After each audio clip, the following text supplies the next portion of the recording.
Halo teman-teman semua, pada video pertama ini Wilviudin bakal review film judulnya Tenggelamnya Kapal Van der Wits tahun 2013. Film ini diadaptasi dari novel karya Buya Hamka dengan judul yang sama. Film ini menceritakan kisah cinta antara dua insan yang berbeda adat istiadat yang tidak dapat dipersatukan. Oke, kita masuk ke alur ceritanya.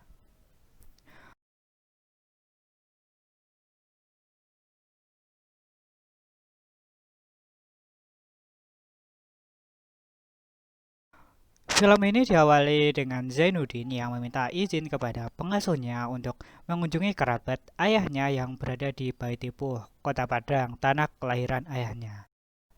Di sana Zainuddin tinggal di rumah saudara ayahnya untuk beberapa hari.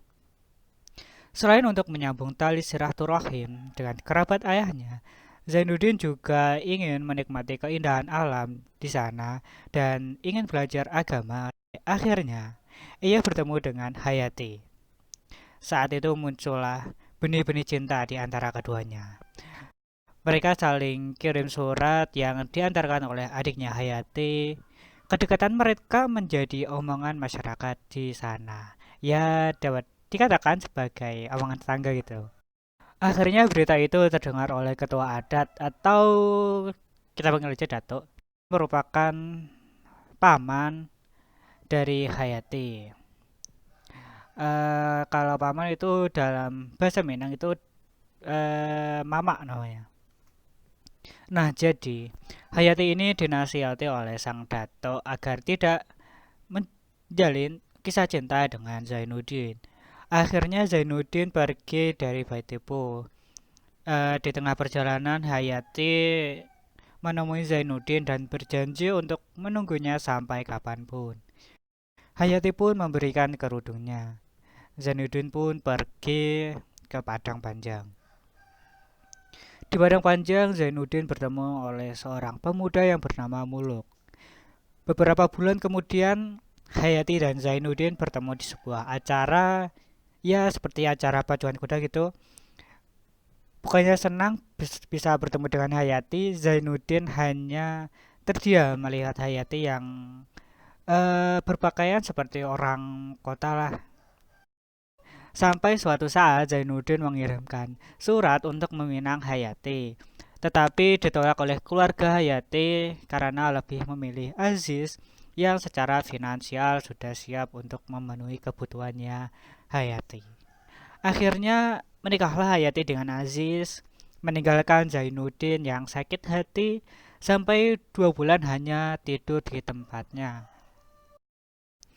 Setelah beberapa hari, Muluk pun menghibur Zainuddin dan memberikan semangat kepada Zainuddin untuk bisa bangkit dari keterpurukannya. Akhirnya Zainuddin memutuskan untuk pergi ke Jawa untuk memperbaiki hidupnya. Di sini Malik mengikuti Zainuddin karena Malik sangat termotivasi dengan kisah hidup Zainuddin.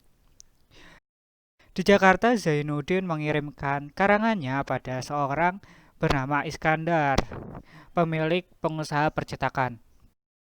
Tak butuh waktu lama, karangannya pun terkenal sampai dibuatkan buku. Karena kepandaiannya itu, Zainuddin ditawari untuk mengelola usaha percetakan milik ayahnya Iskandar.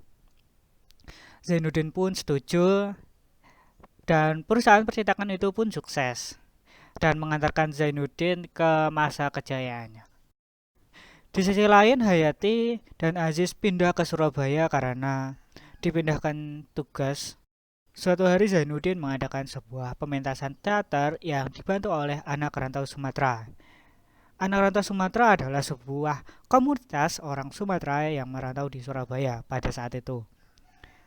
Dalam acara ini dihadiri oleh seluruh orang Sumatera yang ada di Surabaya, termasuk Hayati dan Aziz.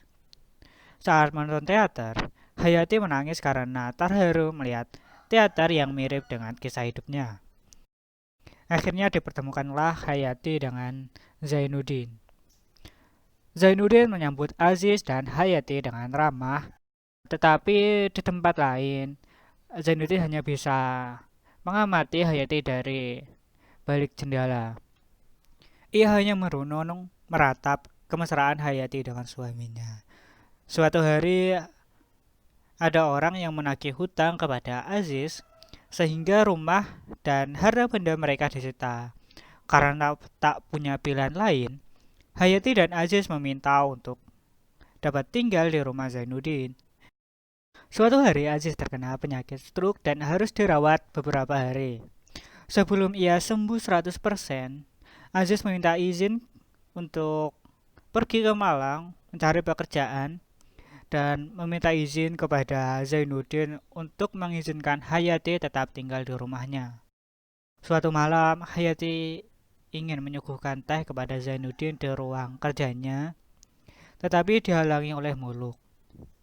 Karena merasa tidak enak, Hayati bertanya kepada Muluk kenapa dia tidak diperbolehkan masuk ke ruang kerjanya Zainuddin.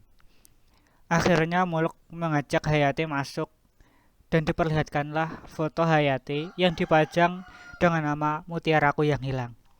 Ini dapat diartikan ya sudah tiada sih, atau sudah meninggal. Hayati pun menangis terseduh-seduh di kamarnya.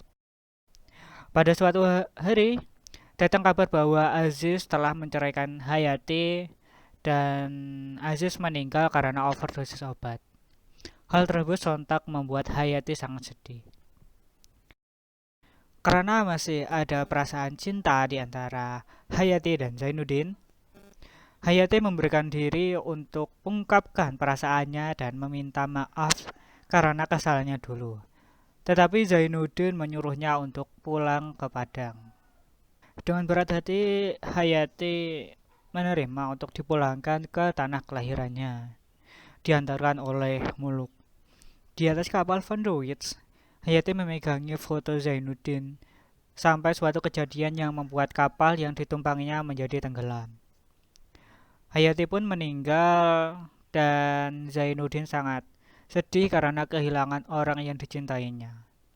Di akhir film ditunjukkan bahwa Zainuddin menulis kisah cintanya dengan Hayati yang menandakan bahwa ia akan bangkit dari keterpurukan dan menjadikan rumahnya untuk menampung anak-anak yatim piatu. Nih teman-teman, banyak pesan yang disampaikan dalam film ini. Aku gak bisa nyebutin satu-satu karena banyak sih. Kalian bisa tonton sendiri cari di internet. Sekian dari aku. Terima kasih jika kalian suka, klik tombol like, dan jika tidak suka, kalian bisa dislike. Jika teman-teman mempunyai film yang ingin direview, ketik aja di kolom komentar. Dan selanjutnya insya Allah jika diberi kesempatan maka aku akan mereviewnya. Terima kasih telah mendukung channel aku dan sampai berjumpa di review selanjutnya.